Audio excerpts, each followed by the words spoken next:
नजरादा मुंसिफ TV में आपका इस्तकबाल। आप देख रहे हैं जेकेएल डायरी। शुरुआत करेंगे हेडलाइंस के साथ। सुर्खियों को पेश करने में ताउन किया है डॉक्टर ऑर्थो ऑयल के साथ साथ डॉक्टर ऑर्थो कैप्सूल्स साथ लेना ना भूलें। नेशनल कॉन्फ्रेंस के सदर फारूक अब्दुल्ला ने पाकिस्तान में हुए धमाके पर किया अफसोस का इजहार। कहा, इस्लामी ममालिक की हालत बहुत खराब है।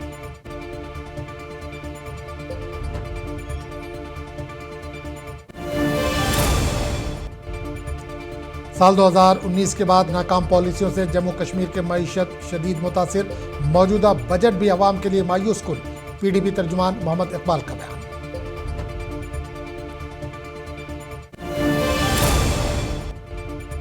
इस्लामाबाद की मस्जिद में हुए बम धमाके के खिलाफ करगिल में एहतजाजी रैली। पाकिस्तान के खिलाफ की गई जमकर नारेबाजी।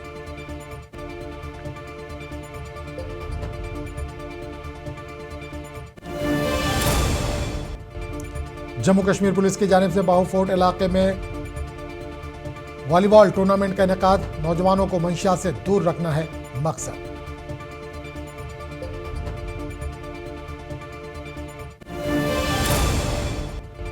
यूथ कांग्रेस का तराल बस स्टैंड पर कन्वेंशन। नौजवानों की सियासी और समाजी शमूलियत पर दिया गया जोर।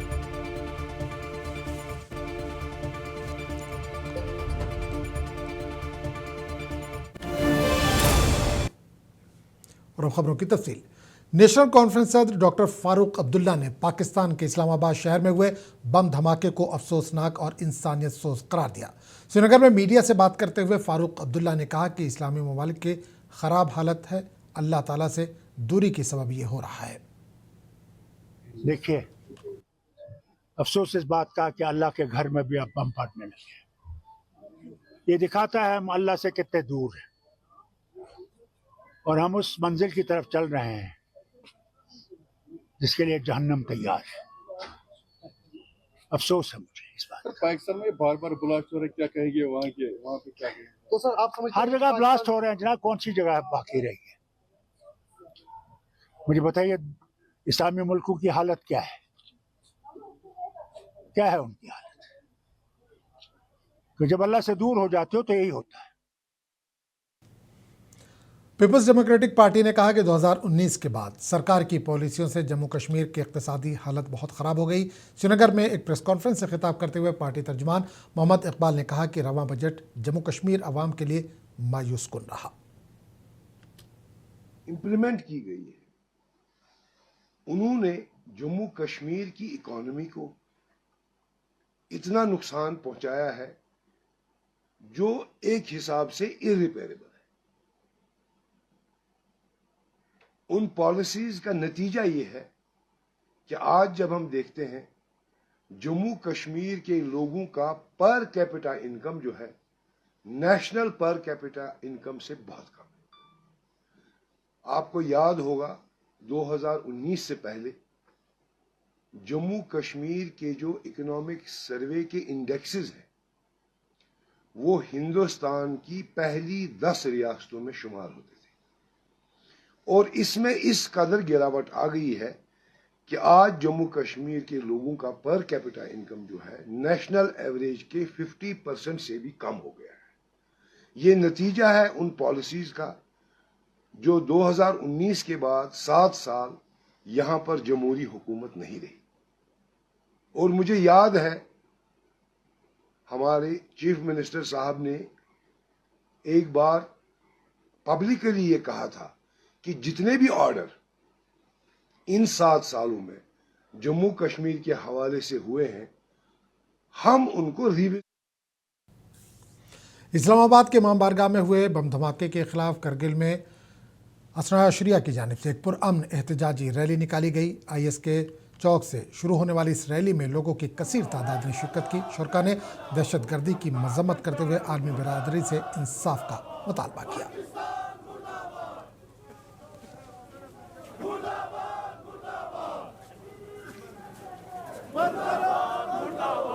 ये तब हकीकत इस्लाम के दुश्मन है,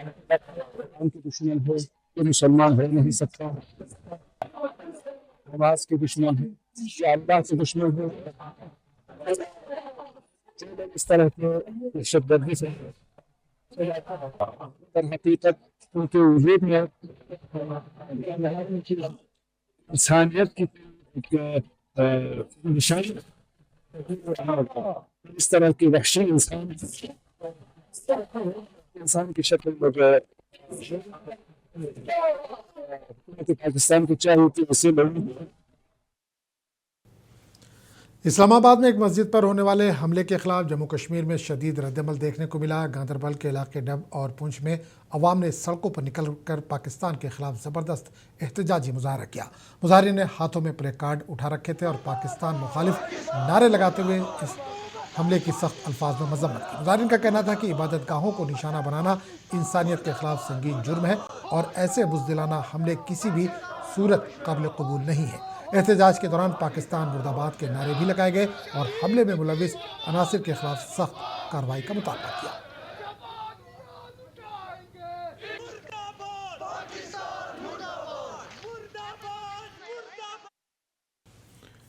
जम्मू कश्मीर पुलिस की जानिब से नौजवानों को मंशियात से दूर रखने के लिए जम्मू के बाहू फोर्ट के इलाके में वॉलीबॉल टूर्नामेंट का इनेकाद किया गया। इस मौके पर एसपी अजय शर्मा ने मीडिया से गुफ्तगू करते हुए कहा कि खेलों के जरिए ही नौजवानों को नई समत दी जा सकती है, जिससे वो जिस्मानी तौर पर भी मजबूत बनेंगे।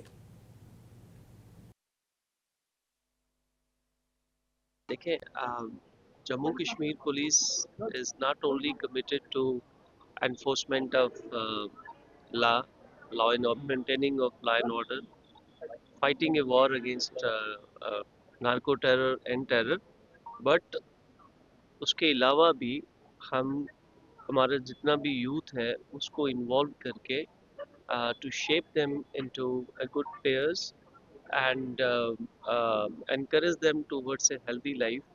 और स्पोर्ट्स और गेम्स जितनी भी हैं, आपको पता है कि जब भी कोई बच्चा, कोई यूथ इसमें एंगेज होता है तो उसकी बॉडी, माइंड एंड सोल तीनों जो है वो इन्वॉल्व होती हैं।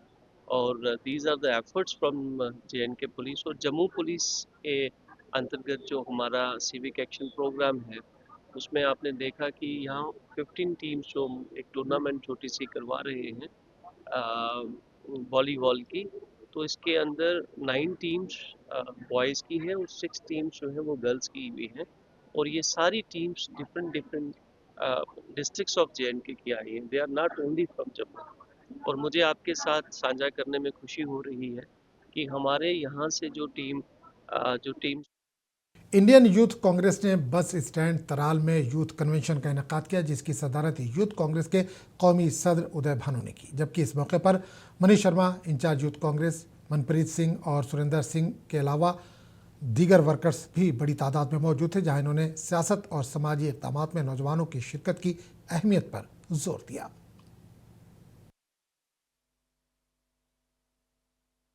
जो हमारे नेशनल सेक्रेटरी हैं इंडियन यूथ कांग्रेस के मनप्रीत जी, उन्होंने आयोजन किया था आज ये यूथ कांग्रेस की रैली का। बहुत अच्छा लगा, यहाँ के लोगों से बात की और यहाँ के लोगों के जो मसले थे वो जानने की कोशिश की। और जिस तरह से पता चल रहा है कि इलेक्शन के बाद ये पहली रैली है जो यूथ कांग्रेस कर रही है, और देख के लग रहा है कि हौसले बुलंद हैं हमारे यूथ कांग्रेस के लोगों के और कांग्रेस पार्टी के। तो आने वाले समय में मुझे लगता है यूथ कांग्रेस और कांग्रेस मेजर रोल प्ले करेगी यहाँ पे, जो लोगों के मसले हैं वो उठाने का और लोगों की सेवा करने का। 5 अगस्त 2019 से, तब मैं जम्मू कश्मीर यूथ कांग्रेस का प्रेसिडेंट भी था, तब से हम लड़ाई लड़ रहे हैं, सड़कों में प्रोटेस्ट कर रहे हैं कि बीजेपी जो है, जिन्होंने हमारी स्टेटहुड छीन के हमें यूटी बना दिया, वो हमारी स्टेटहुड हमें वापस दे। लेकिन सिर्फ लॉलीपॉप इन बीजेपी वालों की तरफ से दिया गया है। तो मुझे एक चीज़ का तो गर्व है कि हमारे स्टेट की जो कांग्रेस की जो लीडरशिप है वो लगातार स्टेटहुड की मांग कर रही है। हमारा जो स्पेशल स्टेटस है, हमारी लैंड प्रोटेक्शन, जॉब प्रोटेक्शन, उसकी मांग कर रही है। पर साथ ही साथ सरकार से, जो JNK की सरकार है, वो भी कुछ प्रेशर सेंटर गवर्नमेंट में बीजेपी पे डालेगी तो चीज़ें और बेहतर हो सकती है। मुझे लगता है इस इलेक्शन में कांग्रेस को लड़ना चाहिए और जो लोगों के बीच जाकर, जो लोग लोगों के बीच रहते हैं, उनको लड़वाना चाहिए आगे। मरकजी बजट पर बीजेपी के तर्जुमान व रुकन असम्बली RS पठानिया ने रामबन में वाक़ पार्टी दफ्तर में प्रेस कॉन्फ्रेंस की। इन्होंने कहा कि मरकज़ की मोदी हुकूमत ने विकसित भारत को नज़र में रखकर बजट पेश किया है, जो समाज के तमाम तबकात के फलाह बहबूद को नज़र में रखते हुए तैयार किया गया है।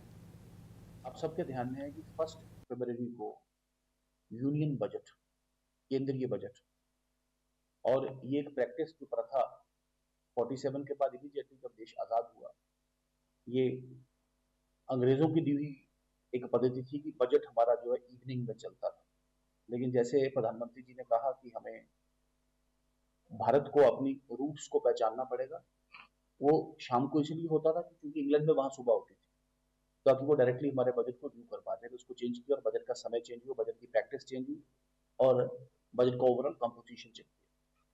ये बजट अपने आप में सरकार की ओर से प्रपोजल और पब्लिक डोमेन में है। इस बजट में मोटा मोटा अगर बात करें, भारत विकसित भारत कैसे बन सकता है, अभी भारत अपने आप में एक प्रोडक्शन हाउस, भारत की सर्विसेज बड़ी दूर, भारत के जो लोग हैं, हमारे जो आईटी प्रोफेशनल। बारामूला में भारतीय जनता पार्टी की एक तारीखी रैली का इनेकाद किया गया, जिसमें पार्टी के तमाम कायदीन ने शिरकत की। बीजेपी के जनरल सेक्रेटरी अशोक कौल के अलावा दीगर कायदीन ने भी रैली से खिताब किया। कौल ने कहा कि जो लोग दूसरों के लिए गड्ढे खोदते हैं वो आखिरकार खुद इनमें गिर जाते हैं। पाकिस्तान ने हमारे लिए ऐसे बहुत से गड्ढे खोदे हैं, ख़ासतौर पर इसने पिछले 30 सालों में जम्मू कश्मीर के साथ जो किया है। बेशुमार बेगुनाह लोग मारे गए और मुसलसल पुरतशद्दुद और गैर इंसानी कार्रवाइयाँ की गई। आज पाकिस्तान अपने अमाल की कीमत खुद चुका रहा है। इस दौरान अशोक कौल ने रियासती हुकूमत को भी आड़े हाथों लिया।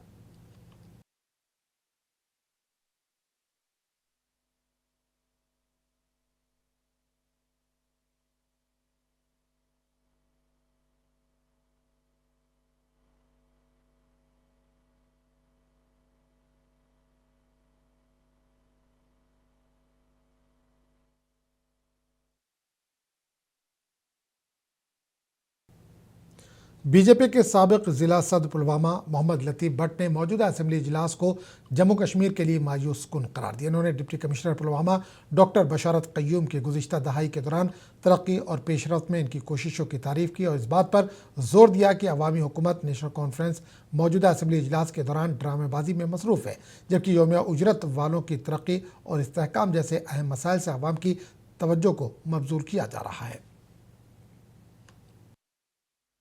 मैं अप्रिशिएट कर रहा हूं अपनी डिप्टी कमिश्नर डॉक्टर बशारत क़य्यूम साहब को, जिस तरीके से वो काम कर रहा है। आप देख लीजिए पिछले 10 सालों में यहाँ की डेवलपमेंट के बारे में, चाहे छतरपुरा का ब्रिज हो, चाहे ललहार का ब्रिज हो, उस पर काम चल रहा है। असेंबली में ये बात होनी चाहिए, असेंबली में खाली ये ड्रामाबाजी कर रहा है, ड्रामाबाजी के बगैर कुछ दिखता ही नहीं है। वहाँ पर ड्रग्स पे बात होनी चाहिए, जो यहाँ आम डिस्ट्रिक्टों में ड्रग्स है, ड्रग्स के बारे में वहाँ बात होनी चाहिए, मेन इश्यूज पर वहाँ बात होनी चाहिए। वहाँ खाली क्या ड्रामाबाजी चल रहा है। डेलीवेजर परेशान है, रहबर तालीम परेशान है, रहबर ज़राअत परेशान है। हम चाहते हैं असेंबली में इनकी बात चलनी चाहिए। भारतीय जनता पार्टी इस पर पुरजोर मजम्मत करते हैं नेशनल कॉन्फ्रेंस को, और भारतीय जनता पार्टी असेंबली में घेरेंगे नेशनल कॉन्फ्रेंस को जब तक डेलीवेजरों का, रहबर तालीम का, रहबर ज़राअत का मसला हल नहीं होना चाहिए, तब तक हम। बीजेपी के सीनियर लीडर जावेद कुरैशी ने नेशनल कॉन्फ्रेंस को सख्त तनकीद का निशाना बनाते हुए कहा कि इन्होंने जम्मू कश्मीर के अवाम के साथ सौतेली माँ जैसा सलूक किया। बजट के हवाले से बात करते हुए उन्होंने कहा कि मरकजी हुकूमत की जानिब से जम्मू कश्मीर के लोगों की बेहतरी और तरक्की के लिए मौसर और बेहतर पॉलिसियाँ मुरतब की गई, जबकि नेशनल कॉन्फ्रेंस की हुकूमत ने यूटी जम्मू कश्मीर बजट में अवाम को सिर्फ लॉलीपॉप देने का काम किया है।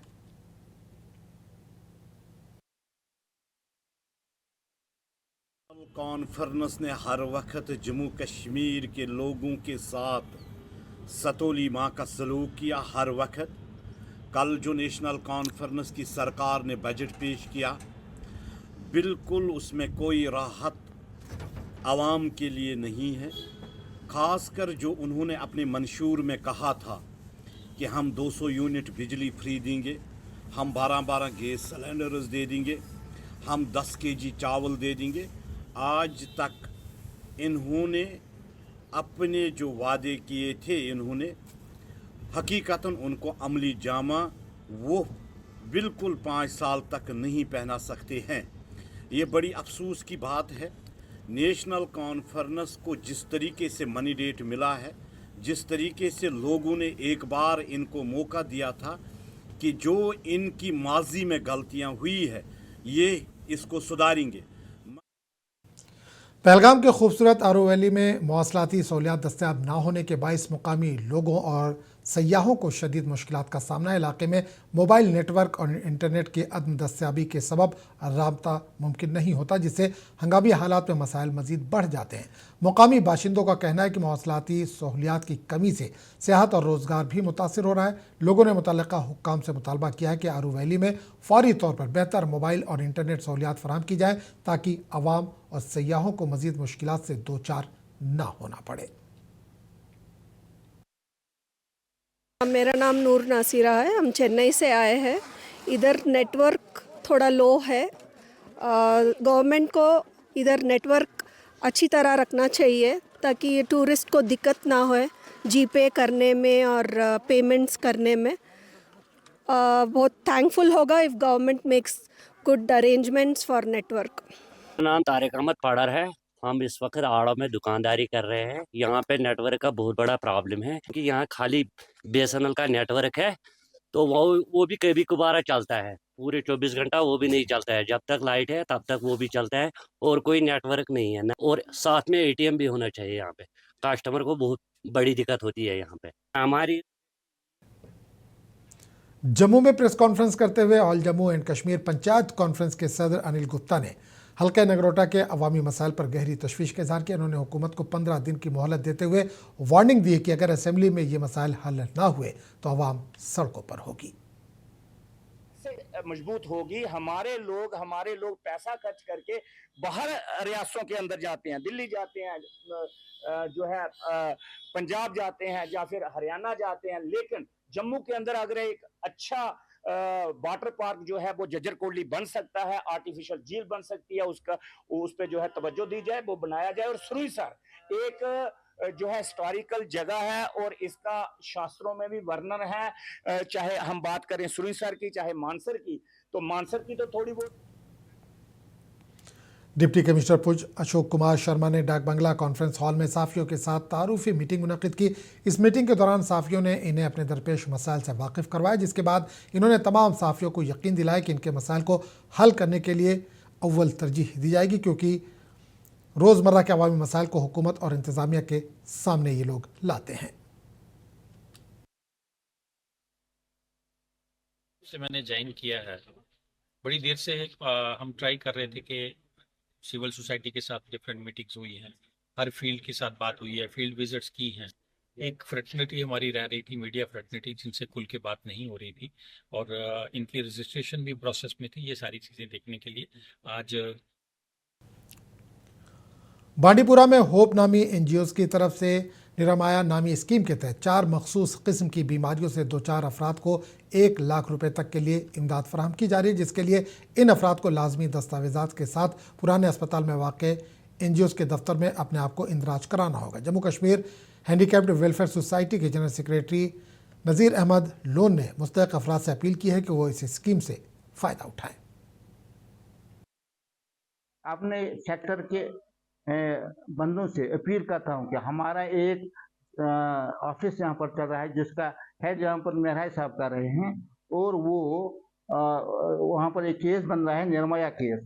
ये 4 डिसेबिलिटी के लिए बनता है। वहाँ आइए, वहाँ अपने रजिस्टर कर दिए जिसके पास वो है, और फायदा उठाए। इससे ये फायदा है कि किश्तवाड़ के मुगल मैदान के टूरिस्ट जगह पर फ्लड आने के बाद लोहा का पुल बह गया, जिसकी वजह से लोगों को चलने में मुश्किलात का सामना करना पड़ रहा है। लोग दरिया के ऊपर एक आर्जी लकड़ियों के सहारे चलते हैं। लोगों को खतरा है कि अगर पुल वक्त पर ना बना तो जानी नुकसान हो सकता है।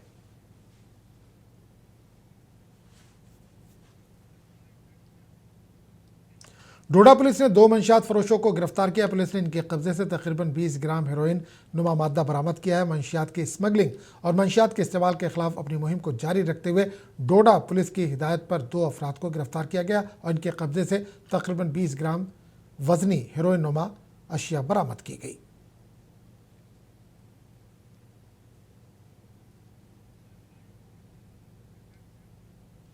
श्रीनगर शहर के बिजपुरा इलाके में भयानक आतिशज़दगी का वाक़या पेश आया। आग एक रिहायशी मकान के ऊपरी मंजिल में लगी। फायर एंड इमरजेंसी सर्विसेज ने बरवक्त कार्रवाई करते हुए आग पर काबू पा लिया।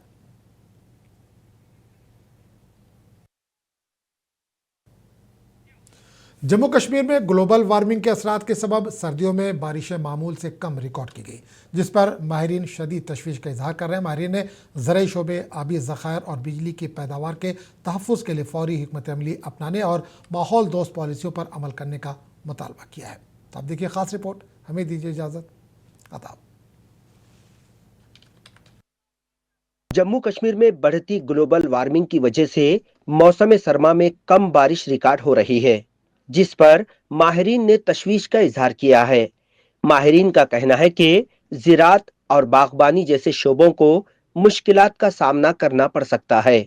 Our Srinagar city did not receive any promising snow this year, and it's very disturbing. Now we are into the almost in Feb second week, and we still don't have any predictions of snow coming to the Srinagar Valley. मुकामी महकमे मौसमियात के मुताबिक मरकज के ज़ेर इंतजाम इलाके में पिछले कुछ सालों से मामूल से कम बारिश रिकॉर्ड की गई है। गुज़िश्ता साल अक्टूबर में शुरू होने वाले सर्दियों के मौसम में बारिशों में 54% कमी देखी गई। बारिश बिजली की पैदावार, नदियों और आबी ज़खायर को भरने और पीने के पानी की दस्तयाबी को यकीनी बनाने के लिए बहुत ज़रूरी है। खदशा ज़रूर है कि जो विंटर प्रेसिपिटेशन है वो कहीं ना कहीं एक लाइफलाइन की तरह काम करता है, खासकर Himalayan region like Jammu and Kashmir. तो टाइमली स्नोफॉल होना काफ़ी ज़्यादा ज़रूरी है, जिसकी वजह से आपके ग्लेशियर्स जो है टाइमली रिचार्ज हो पाता है, और उसके साथ साथ काफ़ी सारी चीज़ें जो है उसके साथ जुड़ी हुई है। खासकर आपका हाइड्रो इलेक्ट्रिसिटी जनरेशन है, या वाटर फॉर इरिगेशन, या आपका ड्रिंकिंग वाटर पर्पज़ के, या बाकी जो काम के लिए, और उसके बगैर जो एग्रीकल्चर सेक्टर के लिए चाहिए, हॉर्टिकल्चर सेक्टर के लिए चाहिए, और इसी तरह बहुत सारी चीज़ें जो है पानी पे ही डिपेंडेंट है। तो बिल्कुल ज़रूरी है कि टाइमली स्नोफॉल होना, खासकर जम्मू कश्मीर जैसे पहाड़ी क्षेत्र में। माहिरीन ने मौसमियात के मुताबिक ऐसे हालात में ख़ास तौर पर ज़राई तरीक़ों पर तवील मुद्दती हिकमत अमली अपनाना ज़रूरी है। इसमें कम पानी की ज़रूरत वाली फसलों की अक़साम को अपनाना और चावल की काश्त के तरीक़ों को बेहतर बनाने जैसे इक़दामात शामिल हैं। तो आपको लॉन्ग टर्म एडेप्टिव मेजर्स जो है आपको लेना ही पड़ेगा, स्पेशली आपका कल्टीवेशन को लेके, पैडी कल्टीवेशन है, या कुछ ऐसे वैरायटीज़ आपको ग्रो करने जिसका वाटर रिक्वायरमेंट काफ़ी कम हो, या उसके बगैर जो इंटेंसिव आपका हाई डेंसिटी और सीडिंग वगैरह चल रहा है, तो इन सारे चीज़ों को जो है इनका वाटर रिक्वायरमेंट क्या है, कितना पानी हमें चाहिए, और इनका वाटर यूज़ एफिशिएंसी जो है बढ़ाने के लिए हमें काम करना पड़ेगा। तो लॉन्ग टर्म में आपको ये सारी चीज़ों का ख्याल रखना पड़ेगा, स्पेशली एग्रीकल्चर हॉर्टिकल्चर सेक्टर में, और उसके बगैर भी जो है जनरल पब्लिक है वो भी जुडिशियसली यूज़ करें पानी को। इसके अलावा कुछ माहिरीन साइंस पर मबनी पॉलिसियों जैसे कार्बन के अखराज को कम करने और माहौल दोस्त सनती तौसी का मुतालबा कर रहे हैं। Precipitation having a direct impact on our livelihood, on our lives, on our future. Government and the policy makers and the officers of the court like myself has an equal responsibility, and we all need to sit across the table and find an amicable scientific solution. Can we reduce the carbon footprints, whether it is a vehicular emission, whether it is the industrial expansion, whether it is finding some other solutions. But less precipitation means we are putting our future at risk, and we must not be happy with the sunshine. तकरीबन एक दहाई कबल high court ने माहौलियाती वकला की तरफ से दायर मुफाद आमा की दरख्वास्त पर मदाखलत की। हम दरख्वास्त गुजार के मुताबिक केस में दी गई तजावीज़ पर अमल नहीं किया गया। Honorable High Court intervened almost a decade back on our PILs, and they were of the opinion that the state government that time and now the UT government this time must act upon the directions and the suggestions given by my office as an amicus curiae. So when I see down the line 1 decade, all the Honorable High Court orders are yet to be implemented, and it brings a lot of disappointment among us that when an Honorable High Court spends almost a decade, still your orders are not being implemented, it brings a little bit of pessimism on us. माहिरीन का कहना है कि हालात के मजीद खराब होने से पहले लोगों, पॉलिसी साज और इदारों को मिलकर काम करने का वक्त आ गया है। ब्यूरो रिपोर्ट, मुंसिफ टीवी।